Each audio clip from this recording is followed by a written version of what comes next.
Can a banner become part of popular culture? For our new Nintendo client, we convinced YouTube to do something they'd never allowed before. Let the action of our Wario banner spill out into the pages of their site. This idea was passed around so many times, it broke the record for most hits from a banner on YouTube, with over 4 million visitors. And while we're sure you've heard that Hyundai is leaving us for a Korean agency run by the daughter of the chairman of Hyundai's board of directors, that doesn't mean we didn't give them the most successful US car launch in the history of their company.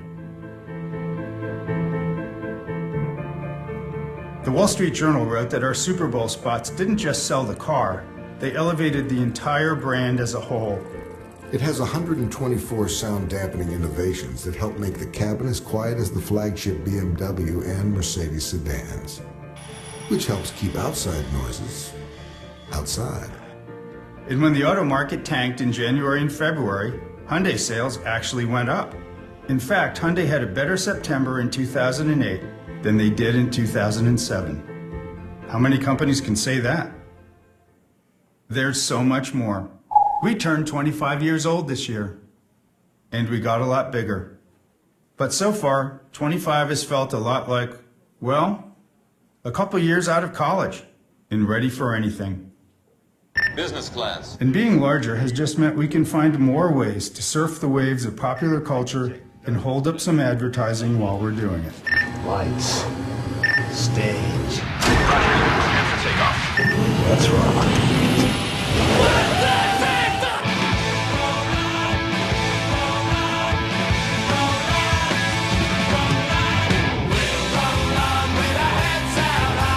Real talker over here.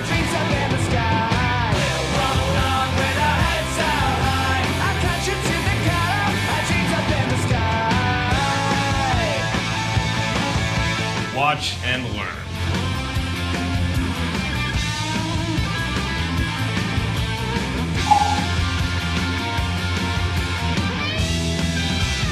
There's been an incident.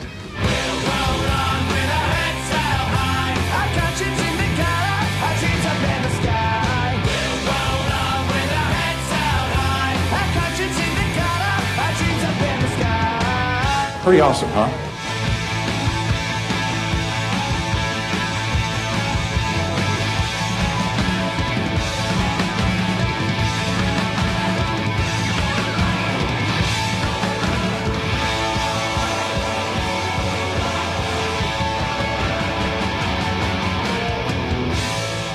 You win this round, voodoo lady. All right. One little glitch. That's making weird noises in the background. Let's talk about karma first. All right.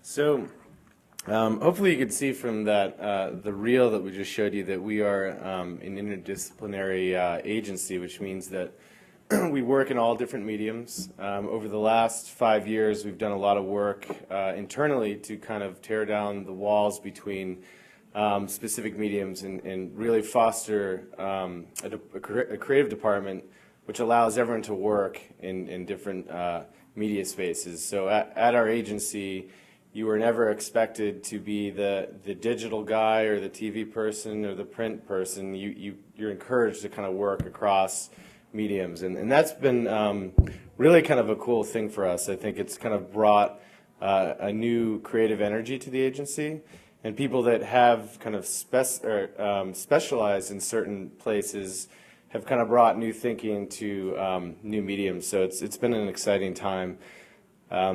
Brand karma is the topic of our presentation. And the reason we chose that is there's been kind of a resurgence in cause marketing over the last few years. I'm not sure if you guys are aware of projects like the TAP project and the Lights Out project. There was a cell phone project in New York. And I think David Droga, for instance, is someone that deserves some credit for this. And And I think it's pretty cool. You know, a lot of creatives are kind of getting excited about the idea of cause marketing and you know, thinking about ways that we can kind of bring that to life with today's media landscape. So, you know, in the past, I think a lot of companies would have kind of their cause marketing efforts off to the side. And today what we're seeing is people kind of using this, this new media landscape to kind of express you know, the brand values of the actual company through all these channels. So at our agency, what we like to do, I mean, when we see kind of efforts or programs you know, come forward, is evaluate whether or not we can really make a brand story out of one of these programs. So to us, it's crucial that it becomes kind of a brand platform, and that means that you don't just kind of throw money at a cause, an unrelated cause. You kind of need to weave in the brand story, you know, for it to become a powerful kind of expression for our clients. So we have two examples. The first one is a project we did for Haagen-Dazs to save the honeybees. You saw a little bit of that in the video. And the second project is a project that we're actually in the process of producing. So what we show you is going to be unfinished work, but I think it's a cool story, and hopefully you guys like it. Yeah, so what happened with Haagen-Dazs is in 2007 they came to us with a dilemma. They increased the prices of the ice cream, and therefore the sales fell down. And so they wanted from us a new strategic solution, a creative solution, with a minimum amount of marketing dollars because they had to cut the budget. So far our tagline was always like made like no other, and that was focusing on the natural ingredients of ice cream. So we had this idea that instead of focusing on the natural ingredients of the ice cream, we actually would focus on the honeybee, who's responsible for the ingredients. And I'm going to play a little video so you get a little bit of a background of the honeybee and the issue, what's going on. The world of Haagen-Dazs is a place of unforgettable tastes and smells. Coconuts grown on the beaches of Indonesia, a special strawberry only Haagen-Dazs can use, cherries from Oregon, cream from cows fed on the sweet clover of New England. But today, without warning, there's a crisis in this perfect place.